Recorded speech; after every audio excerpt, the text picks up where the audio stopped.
예레미야의 눈물은 시대에 맞는 말씀 선포와 변질되지 않은 순수 복음을 외치고 있습니다. 함께 연결되어 하나님께 예배드리며 이 마지막 때에 하나님께 쓰임받길 원하시는 분은 카카오 채널로 연락 주시면 연락 드리도록 하겠습니다. 고정 댓글에 채널 경고와 삭제에 대비한 예비 채널과 제2채널 링크를 올렸습니다. 이 채널 또한 구독 부탁드리겠습니다. 감사합니다. 오늘은 계시록 6장에 나오는 붉은 말과 검은 말을 탄 자에 대해서 알아보도록 하겠습니다. 하나님께서는 중요한 일을 하시기 전에 징조와 사인을 베푸십니다. 그 대표적 예로 예수님의 초림시 동방박사들은 하늘의 별의 징조를 관찰하고 아기 예수가 탄생한 곳에서 예물을 드릴 수 있었습니다. 인류 역사상 가장 중요한 사건이었지만 정말 소수의 사람들만이 그 귀한 장소에 갈 수 있었습니다. 예수님께서 다시 오시는 재림 때도 마찬가지일 것입니다. 왕으로 오시는 예수 그리스도의 재림에 관해 관심을 가지고 연구하며 그분을 사랑하는 자들만이 하나님께서 주시는 징조에 대해 깨달으며 때가 가까이 왔음을 알릴 수 있습니다. 우리가 성경을 해석할 때, 특히 마지막 때에 관한 예언들을 해석할 때 대전제가 있습니다. 성경은 성경으로 풀어야 한다는 것입니다.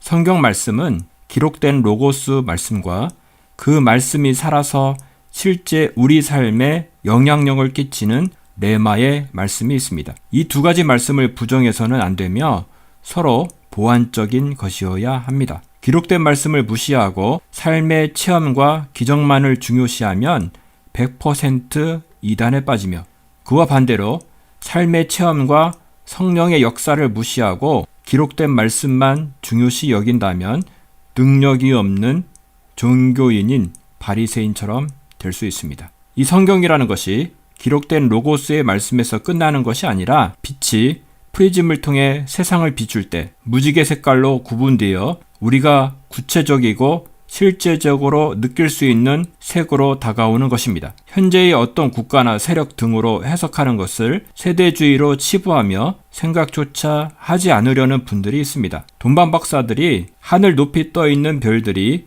이 땅에서 일어나는 일들과 전혀 무관하며 그렇게 해석하는 것은 세대주의자로 여겼다면 그들이 예수님을 영접할 수 있었을까요? 만약에 우리가 살고 있는 지금 이 시대에 만왕의 왕 예수 그리스도께서 오시는 사건이 일어난다면 지금 살고 있는 우리가 이해할 수 있는 방식으로 징조와 사인을 주셨을 것입니다. 그렇다면 예언을 해석할 때 지금 시대에 일어나는 국가나 세력 사건 등으로 해석하는 것은 지극히 상식적이고 당연한 것이라 할 것입니다. 조금만 생각해 보아도 결코 어려운 것이 아닙니다. 다니엘 12장 9절 10절 말씀입니다.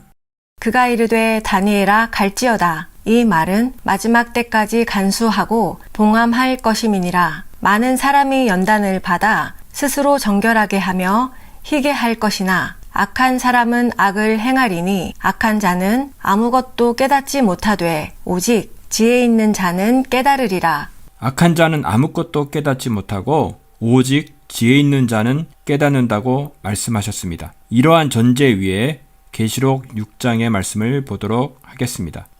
내가 봄에 어린 양이 7인 중에 하나를 떼시는데 그때에 내가 들으니 내 생물 중에 하나가 우레소리 같이 말하되 오라 하기로. 이에 내가 보니 흰 말이 있는데 그 탄 자가 활을 가졌고 면류관을 받고 나아가서 이기고 또 이기려고 하더라. 둘째 인을 떼실 때에 내가 들으니 둘째 생물이 말하되 오라 하니 이에 다른 붉은 말이 나오더라. 그 탄 자가 허락을 받아 땅에서 화평을 제하여 버리며 서로 죽이게 하고 또 큰 칼을 받았더라. 셋째 인을 떼실 때에 내가 들으니 셋째 생물이 말하되 오라 하기로. 내가 보니 검은 말이 나오는데 그 탄 자가 손에 저울을 가졌더라. 내가 내 생물 사이로부터 나는 듯한 음성을 들으니 이르되 한 데나리온의 밀 한 되요 한 데나리온의 보리 석대로다. 또 감람류와 포도주는 해치지 말라 하더라. 넷째 인을 떼실 때에 내가 넷째 생물의 음성을 들으니 말하되 오라 하기로. 내가 봄에 청황색 말이 나오는데 그 탄 자의 이름은 사망이니 음부가 그 뒤를 따르더라. 그들이 땅 4분의 1의 권세를 얻어 검과 흉년과 사망과 땅의 짐승들로서 죽이더라. 4명의 말을 탄 자들은 7개 인 중에서 첫째부터 네 번째 인에 해당이 됩니다. 예언에서 중요한 예언들은 반복이 됩니다. 이 말을 탄 자들에 관한 예언은 스가랴 6장 1절에서 8절까지 계시록과 똑같은 장과 절에서 나오고 있습니다.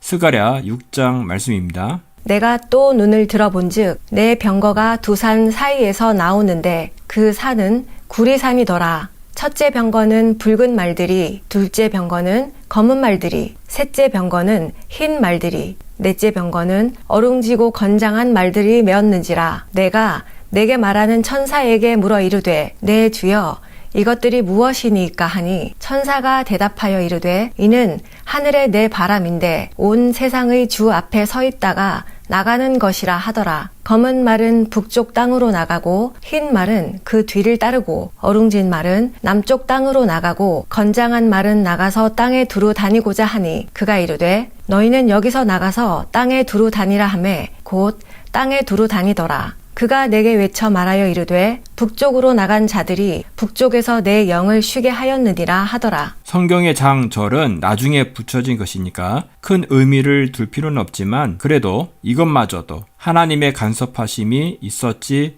않았나 생각해 봅니다. 스가랴 6장 5절 말씀을 킹 제임스 버전으로 내 바람이 무엇을 말하는지 알아보겠습니다. And the angel answered and said unto me, These are the four spirits of the heavens, which go forth from standing before the Lord of all the earth. 내 바람은 four spirits, 4가지의 영으로 표현하고 있는 것을 알 수 있습니다. 또한 우리는 전에 느부갓네살이 꾼 신상에서 신상을 이루는 재질이 아무런 의미 없이 사용이 된 것이 아니라 그 제국을 잘 나타내는 재질을 하나님께서 사용하셨다고 말씀드렸었습니다. 오늘 살펴보고자 하는 말의 색깔도 마찬가지로 전달하고자 하는 의미를 가장 잘 나타낼 수 있는 색상을 하나님께서 선택하셨을 것으로 믿고 있습니다. 그리고 이러한 색상은 특히 마지막 때를 사는 사람들이 공통적으로 이해하고 알 수 있는 색상을 사용했을 것입니다. 하나님은 시공간을 초월하시고 전달하고자 하는 뜻을 마지막 시대의 백성들이 알기를 누구보다 원하시기에 쉽게 알 수 있는 색으로 표현하셨을 것입니다. 우선 둘째 인을 뗄 때 오는 붉은 말에 대해 먼저 알아보도록 하겠습니다. 붉은색으로 상징되며 화평을 제하고 서로 죽이게 하는 영은 어떠한 것일까요? 화평을 제하고 죽이는 것은 전쟁이라 할 수 있습니다. 전쟁을 일으키며 붉은색을 상징하는 사상은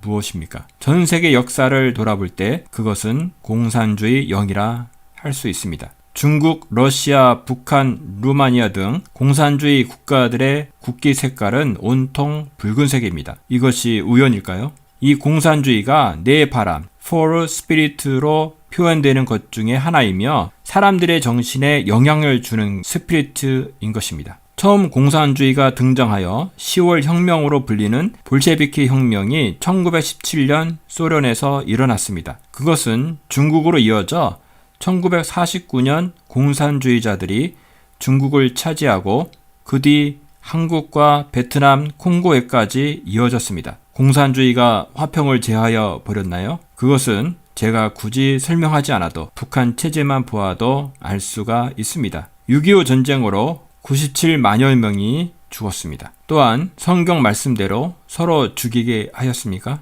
공산주의는 적들과 싸울 뿐만 아니라 내부 갈등도 많았습니다. 스탈린은 그의 임기 때 2천만 명의 러시아인을 죽였습니다. 중국이 1949년 공산화되었을 때부터 지금까지 무슨 일이 있었습니까? 중국 문화혁명을 통해 6천만 명의 중국인이 죽었다는 것이 믿겨지십니까? 중국 파룬궁 수련자들을 대상으로 최소 150만 명을 생체 장기 적출로 희생자를 만들었습니다. 공산주의자들이 가는 곳마다 혁명이 일어났습니다. 혁명은 피를 불러오며 화평을 제하는 것입니다. 그들은 기록된 말씀대로 서로 죽이게 하였습니다. 계속해서 말씀은 그가 큰 칼을 받았다고 했습니다. 그 당시에 러시아와 중국과 동시에 싸우고 싶어 했을까요? 그들은 강하니 아무도 덤비지 않았습니다. 붉은 말을 탄 자가 큰 칼을 받은 것입니다. 계시록 17장은 마지막 때에 나타나는 세계 단일 정부의 모습을 나타내고 있는데 이 붉은 빛 짐승에 대해 생각해 보겠습니다. 요한계시록 17장 3절 말씀입니다. 곧 성령으로 나를 데리고 광야로 가니라. 내가 보니 여자가 붉은 빛 짐승을 탔는데 그 짐승의 몸에 하나님을 모독하는 이름들이 가득하고 7머리와 10뿔이 있으며 붉은빛 짐승은 마지막 때에 나타나는 세계 단일 정부를 상징하는데 그것의 색이 붉은색인 것은 정치 체계가 공산주의, 전체주의라는 것을 암시한다 할 수 있습니다. 지금 전 세계의 시점은 세계 단일 정부로 가는 길목에 서 있습니다. 그러하기에 대한민국뿐만 아니라 미국에서도 공산국가인 중국과 연계하여 권력을 쟁취하기 위해 선거를 불법적으로 자행하는 세력들을 우리가 보고 있는 것입니다. 이러한 불법적인 현상도 예언의 말씀이 성취되는 과정 중에 있는 것입니다. 다음은 셋째 인을 뗄 때 나오는 검은 말에 대해 살펴보겠습니다. 검은색은 슬픔이나 통곡이나 또는 황폐함을 상징하는 색깔이며 저울은 경제를 상징하는 물품이라 할 수 있습니다. 검은 말을 탄 어떤 사람이 손에 저울을 가지고 있었다는 것은 경제적인 문제로 슬픔과 통곡들, 극심한 흉년과 최악의 기근을 예고하는 것입니다. 그 다음 말씀은 데나리온에 대해 말씀하는데 이 데나리온이라는 것은 돈은 일반적인 노동자의 하루 품삯, 즉 하루 일당을 말하는 것입니다. 또한 한 대라고 하는 것은 성인 한 명의 하루치 식량 또는 한 가족의 한 끼 식량입니다. 밀은 이런 평범한 일반적인 사람들이 먹던 식량이고 보리는 가난한 사람들이 먹던 양식이었습니다. 그런데 역사의 기록에 의하면 성경에 기록된 이 당시에 한 데나리온이라는 돈은 밀을 8대를 살 수 있거나 아니면 보리를 24대를 살 수 있는 돈이었습니다. 그럼에도 불구하고 한 데나리온이라고 하는 돈으로 하루치 식량, 곧 밀 한 대밖에 살 수 없었다는 것, 보리 한 대밖에 살 수 없다는 것은 엄청난 인플레이션이 일어나고 화폐 가치의 하락이 일어났다는 것을 말합니다. 바로 극심한 흉년과 최악의 기근으로 인해 식량이 부족해져 물가가 상승합니다. 그래서 하루 종일 일해도 자기 입에 풀칠할 정도밖에 벌지 못하는 이런 커다란 경제적인 빈곤 상태가 발생한다는 것입니다. 지금 코로나로 인해 코로나로 죽는 사람보다 오히려 경제적인 문제로 자살하는 자살자가 더 많아진 지금의 시대를 말한다 할 수 있을 것입니다. 감람류와 포도주는 해치지 말라는 음성이 들렸다고 하는데 이것은 무슨 뜻일까요? 감람류와 포도주라고 하는 것은 없어서는 안 되는 양식이 아니라 있어도 되고 없어도 되는 사치품을 말합니다. 그래서 부유한 사람들만 가질 수 있는 풍요로운 삶을 대변하는 것이지요. 그러므로 한 데나리온의 밀 한 대고 한 데나리온의 보리 석 대이지만 그러나 감람류와 포도주는 해치지 말라고 했다는 것은 한쪽에서는 극심한 흉년과 최악의 기근으로 인해서 끊임없는 경제적인 문제가 발생하는데 한쪽에서는 여전히 감람류와 포도주가 끊이지 않는 잘 사는 사람은 계속 잘 살고 못 사는 사람은 계속 못 사는 부익부 빈익빈의 상태가 발생한다는 것입니다. 예수님께서 마태복음 24장 7절에서 곳곳에 기근과 지진이 있으리니 라고 말씀하십니다. 이런 기근과 경제적 불균형, 슬픔과 통곡을 낳도록 하는 스피릿, 영, 사상은 무엇일까요? 그것은 자본주의와 사회주의 사상이라 할 수 있습니다. 이는 이 땅의 어떠한 정치 체제나 경제 시스템이 천국을 만들 수 있는 것이 아니라 오히려 슬픔과 고통을 만들 수밖에 없다는 것을 우리에게 말씀하고 계신 것입니다. 현재 대한민국과 미국에서 일어나고 있는 좌파와 우파 간의 정치적 충돌에 관한 것을 뉴스를 통해 우리는 알고 있습니다. 이러한 것은 정치적인 일이기 때문에 교회가 관여해서는 안 되며 종교적인 열심만을 강조하는 교회들이 많이 있습니다. 그러나 우리는 여기서 멈추어서는 안 됩니다. 겉으로는 보기에는 정치적 성향이 다른 파벌 싸움처럼 보이지만 자세히 들여다보면 이 싸움은 좌파와 우파 간의 싸움이 아님을 알 수 있습니다.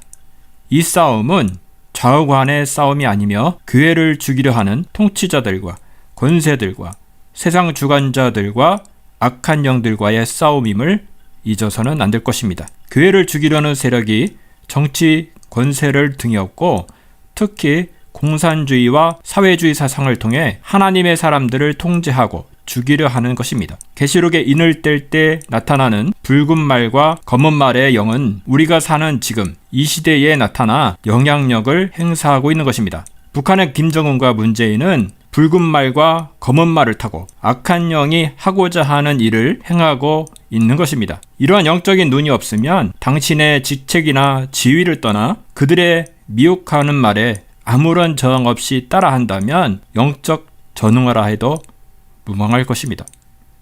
깨어 있어야 합니다.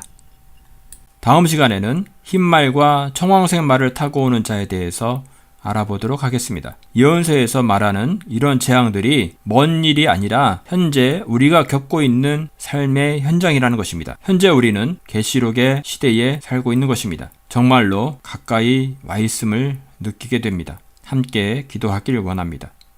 하나님 아버지, 하나님 말씀을 통해서 예수 그리스도의 다시 오심이 너무도 가까이 와 있음을 깨닫게 됩니다.